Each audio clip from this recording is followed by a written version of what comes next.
الحمد لله نحمده ونستعينه ونستغفره ونؤمن به ونتوكل عليه ونعوذ بالله من شرور أنفسنا ومن سيئات أعمالنا من يهده الله فلا مضل له ومن يضلل فلا هادي له وأشهد أن لا إله إلا الله وحده لا شريك له وأشهد أن سيدنا وسندنا وحبيبنا ومولانا محمدا عبده ورسوله صلى الله عليه وعلى آله وصحبه وسلم تسليما كثيرا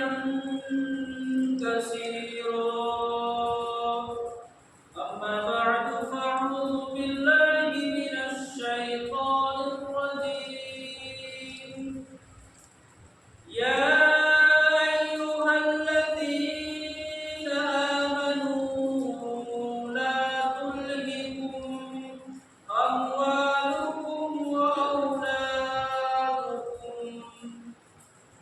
وقال تعالى ولله على الناس حج البيت من استطاع إليه سبيلا ومن كفر فإن الله غني عن العالمين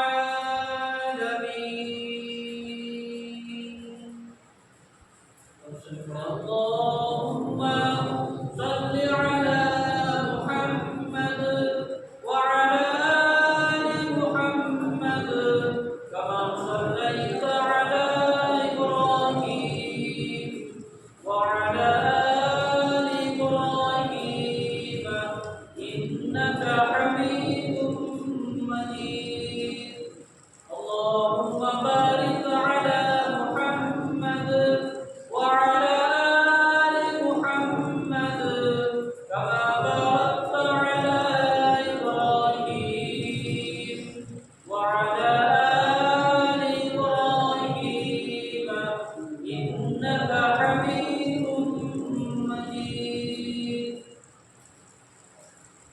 میرے محترم بزرگوں اور نوجوان ساتھیوں، اللہ رب العزت کا بڑا کرم احسان ہے ہم سب پر کہ اللہ نے ہم تمام لوگوں کو دین کی باتیں سننے سنانے کی توفیق عطا فرمائی۔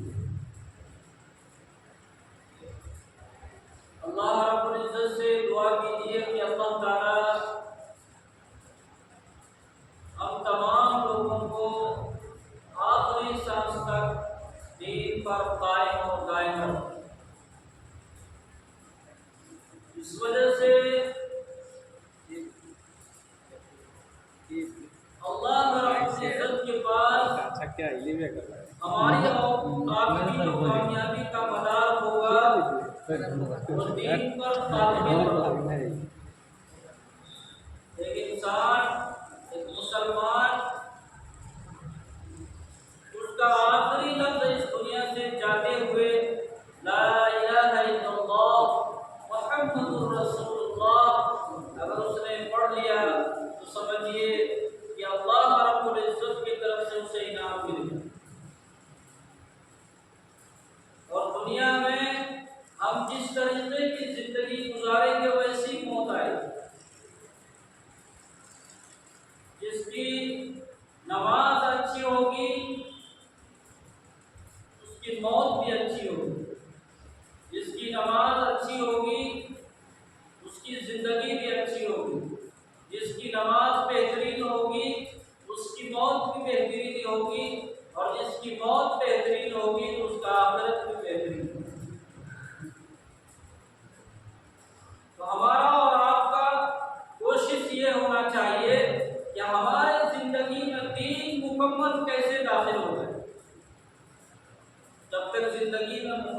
دین داخل نہیں ہوگا، ہم دنیا میں چاہے کتنا ہی کچھ کر لیں، اگر ہماری زندگی میں دین نہیں ہے تو سمجھیے ہمارا کچھ بھی نہیں۔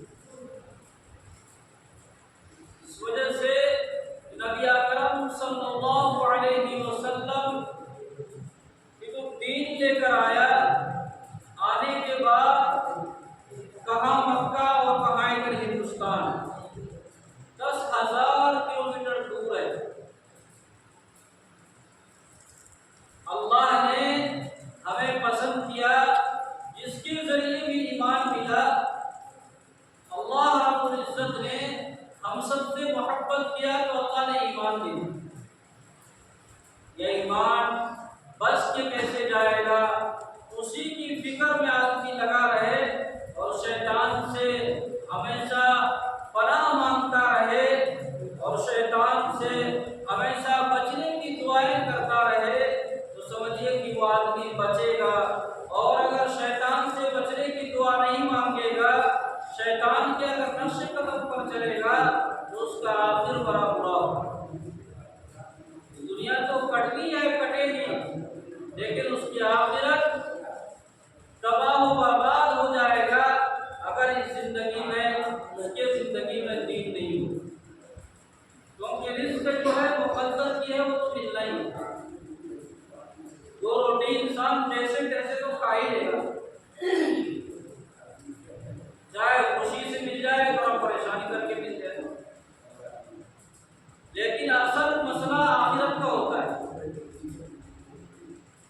اصل مسئلہ آخرت کا ہوتا ہے کہ آخرت ہمارا کیسے بن جائے، اس کے لیے یہاں پہ فکر کرنی پڑتی ہے، کوشش کرنی پڑتی ہے۔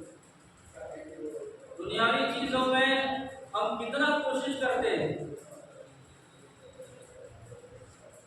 پورے 24 گھنٹہ انسان کے ذہن میں رہتا ہے کہ ہمیں کیا کرنا ہے۔ کام سے آ کر ہم بستر پہ چلے گئے، لیکن ذہن میں وہی گھوم رہا ہے کہ صبح اٹھ کے جلدی جانا، اس کام کو پورا کرنا ہے، ایسا کرنا ہے، یہ کرنا ہے، لیکن جہاں پہ امن و آباد رہنے والی زندگی ہے اس کی کوئی فکر نہیں۔ ہم نے قرآن کریم کی آیت تلاوت کی ہے، اللہ رب العزت یہ 88ویں پارے کی آیت ہے، جس میں اللہ رب العزت کیا کہہ رہے ہیں کہ اللہ کہہ رہے ہیں کہ یا ایھا الذین آمنوا لا تلہکم اولادکم واموالکم۔ اللہ کہہ رہا ہے کہ اے ایمان والو، تمہاری اولاد اور تمہارے مال تمہیں فتنے میں نہ ڈال دے، تمہیں ہلاکت میں نہ ڈال دے۔ یہ تمہاری اولاد ہے، یہ مال ہے، تمہیں کہیں فتنے میں نہ ڈال دے۔ اور اگر مال ہے اللہ رب العزت کے راستے میں خرچ نہیں کیا تو یہ مال اس دن وبال جان بنے۔ اور اگر تم نے اس مال کے کمانے کے چکر میں آخرت جو ابد آباد آنے والی زندگی ہے اسے بھلا دیا تو ایک ایسے خسارے اور نقصان کے پرچم چپٹ میں پڑ گئے جو تمہیں آخرت سے غافل کر دیا۔ اس بیوی بال بچے کے لیے تو آدمی پریشان رہتا ہے نا،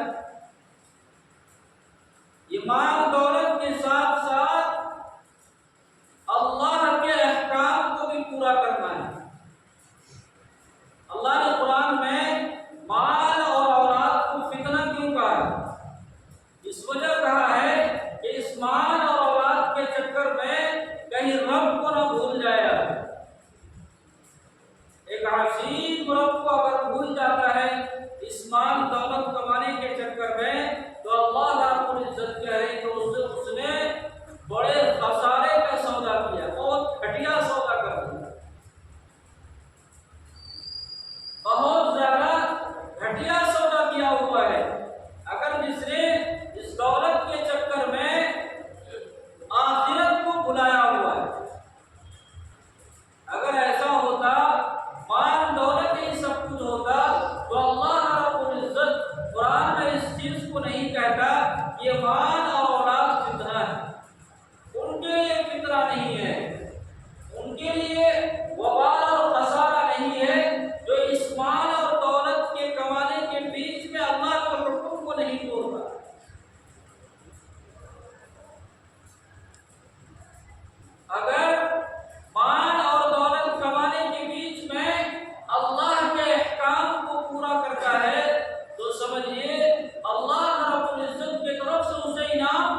کئی پروازیں تو چلی گئی، کئی سارے لوگ چلے گئے حج کے لیے،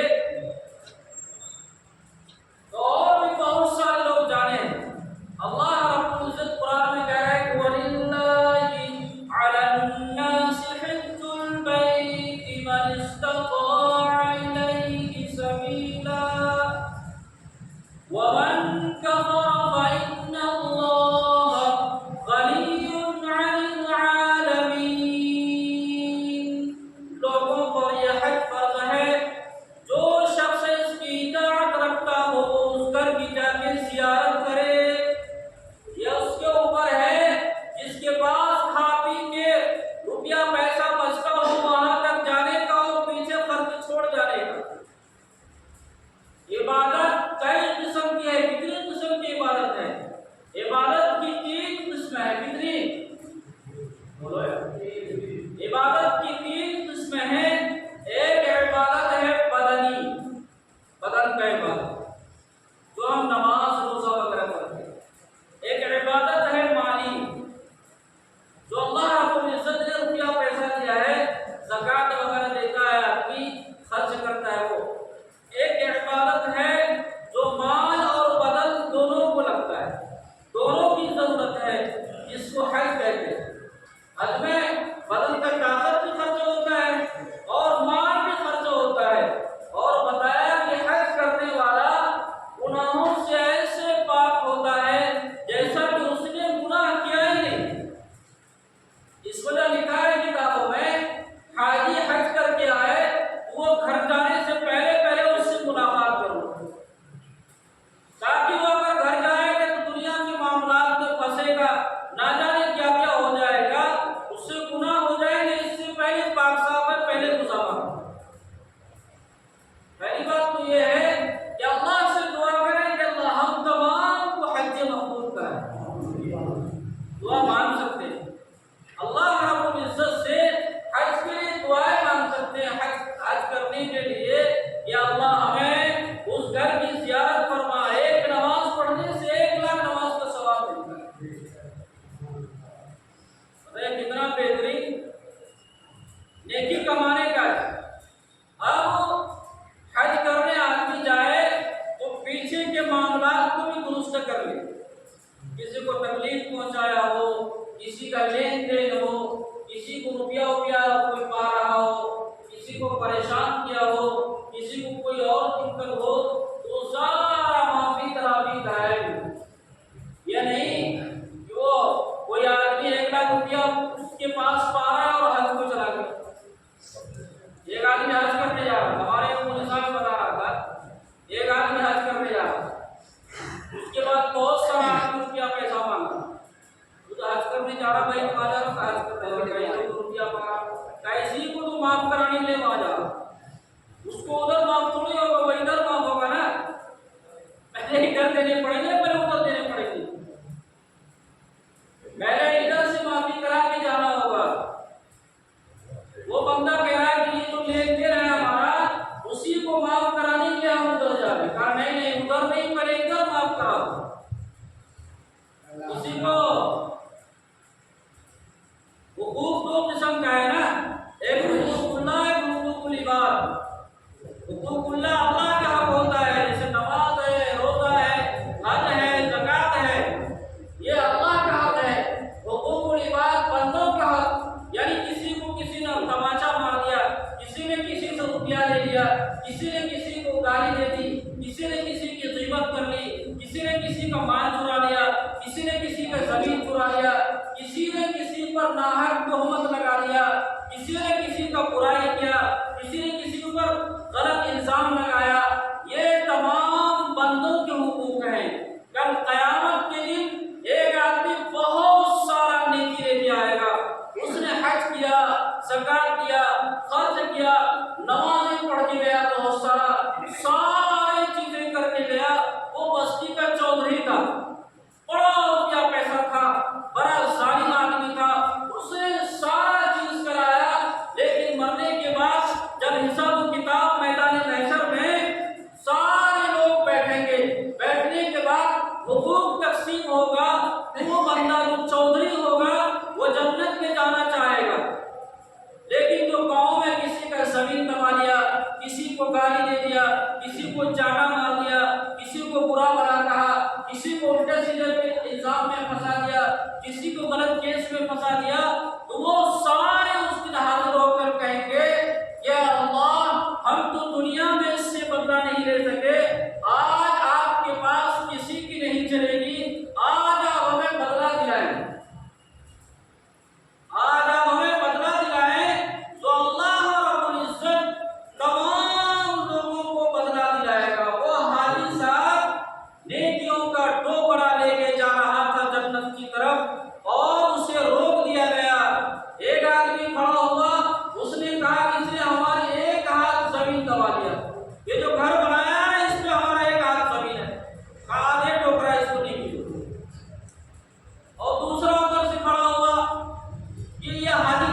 سے نیکی مانگیں گے سارا نیکی ختم ہو جائے گا۔ وہ حاجی صاحب زندگی میں کبھی شراب نہیں پیا ہوگا، وہ شرابی کو بھی کچھ کہا ہوگا تو وہ شراب والے گناہ بھی حاجی کے سر پہ لادا جائے گا۔ تمام طرح کے جو گناہ ہوں گے اس نے کبھی نہیں کیا ہوگا، وہ سارا گناہ حاجی کے سر پہ لاد کر اس کے سر پہ لاد کر کہے گا وہ جنت میں جانے والا تھا۔ اب سارے گناہ اس کے سر پہ لاد دیا، اب اسے فرشتے کہیں گے اسے اور دیکھو جہنم میں گھسیٹ کے ڈال دیا جائے۔ نبی اکرم صلی اللہ علیہ وسلم نے فرمایا کہ روئے زمین کا سب سے غریب آدمی ہے جو بہت سارا روپیہ پیسہ دنیا میں خرچ کیا نیکی لے کے گیا، لیکن اس پورے جہان میں میدان محشر میں اس سے بڑا غریب کوئی نہیں تھا جس نے دنیا میں لوگوں کا حق مار کے یہاں آیا، آج سارا نیکی کو صرف کو بانٹ دیا اور آج یہ گناہ کی گٹھری سر پہ لے کے جہنم کی طرف جا رہا ہے، جہنم کی طرف جا رہا ہے۔ تو میرے بھائی ہمارے اور آپ کے معاملات بالکل ٹھیک ہونی چاہیے۔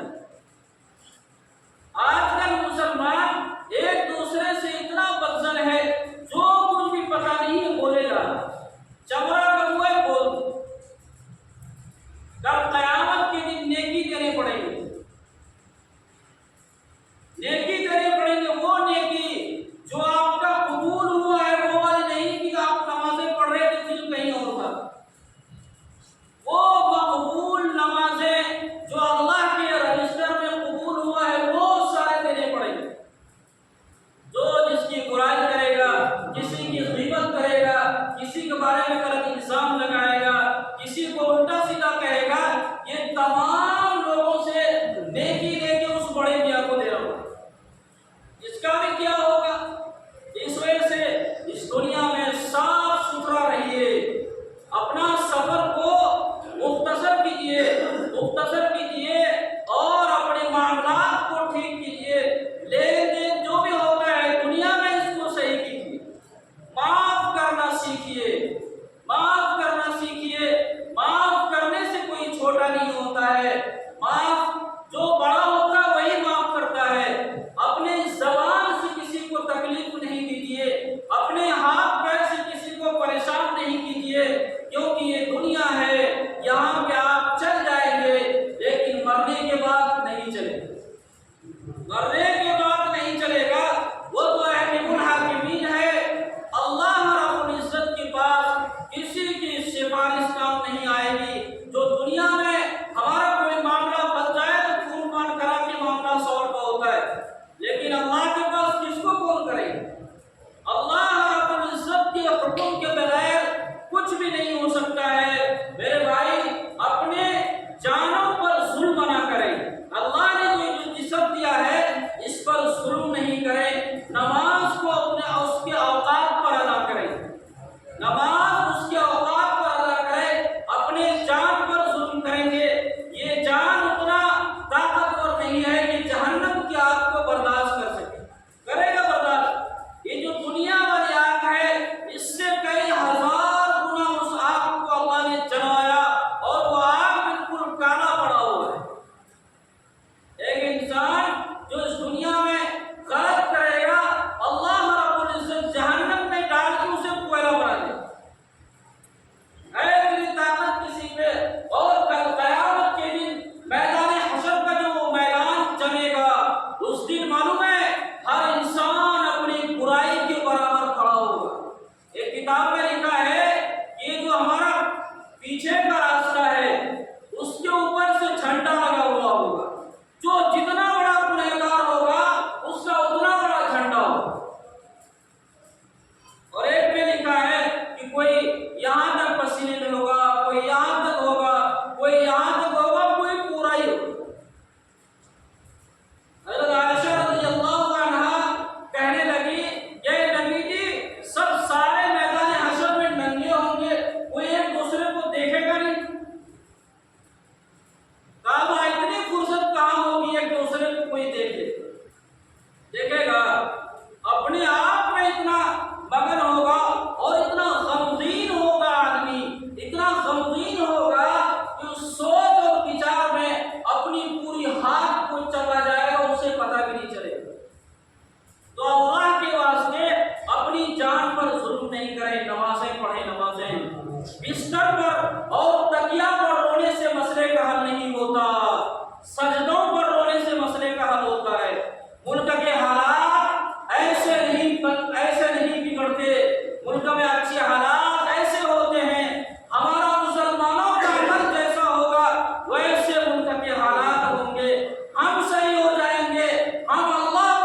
اشراق کرنی وہ 2 رکعت نماز ایسا پاورفل نماز ہے، حج اور عمرے کا ثواب ملتا ہے۔ اس کے بعد بھی 2 رکعت جو ہے پورے دن اللہ رب العزت ذمہ داری لیتا ہے، رزق میں، اس کی صحت میں، اس کے تمام اعمال میں۔ اور اس سے پہلے فجر کی جو 2 رکعت سنت ہے، دنیا و ما فیہا سے افضل ہے۔ کتنی ساری چیزیں ہیں، تمام چیزوں سے زیادہ اس 2 رکعت سنت کی فضیلت ہے، لیکن ہم نہیں اٹھیں گے۔ یہ قوم کو کون بم مارے گا؟ تو پہلے ہی مڑا ہوا ہے، کسی کو ایٹم بم مارنے کی ضرورت ہے؟ یہ تو ہم سب تو پہلے ہی مڑے ہوئے، کون ہم پر بم مارے گا؟ ہم تو پہلے ہی مر گئے، ہم تو پہلے ہی اللہ کے حقوق کو قضا کر کے سارے پڑے پڑے ہیں۔ یہ قوم کیسے ترقی کرے؟ تعلیم میں، تمام چیزوں میں ہم پیچھے ہیں، اللہ کے حقوق کو ہم ضائع کر رہے ہیں اور گالی دے رہے مودی کو ہم گالی دیں، اس کو اور طاقت مل رہا ہے۔ ہم اپنے آپ کو گالی دیں، ہم اپنے آپ پر بددعا کریں کہ ہم کیا کریں؟ ہم سے 2 رکعت نمازیں نہیں پڑھی جا رہی اور دعا کر رہے مودی برباد ہو جائے، وہ کہاں سے برباد ہو؟ اللہ رب العزت ہمارے اعمال کے حساب سے فیصلے کرتے ہیں۔ اس وجہ سے آخری بات بول کے بات ختم کر رہے ہیں، اپنے جان پر ظلم نہیں کیجیے، نمازیں پڑھیے، نمازیں پڑھیے اپنے روم میں، مسجد میں، جس کو جہاں ملے گا، نماز پہ اتریے اور اپنے ٹائم کو آگے پیچھے کر کے جماعت میں نکلیے، اپنے اعمال کو سدھاریے۔ کب سدھرے گا؟ کوئی فرشتہ آئے گا، جبرائیل کو اللہ بھیجے گا، انہیں جا دو انڈیا، وہ جبرائیل آنا بند ہو گیا سب، وہ پہلے آ رہا، فرشتے آئے گا اس وقت جب مدد کی ضرورت پڑے گی۔ ہم خود مدد نہیں چاہتے تو فرشتے کیسے آگے مدد کریں؟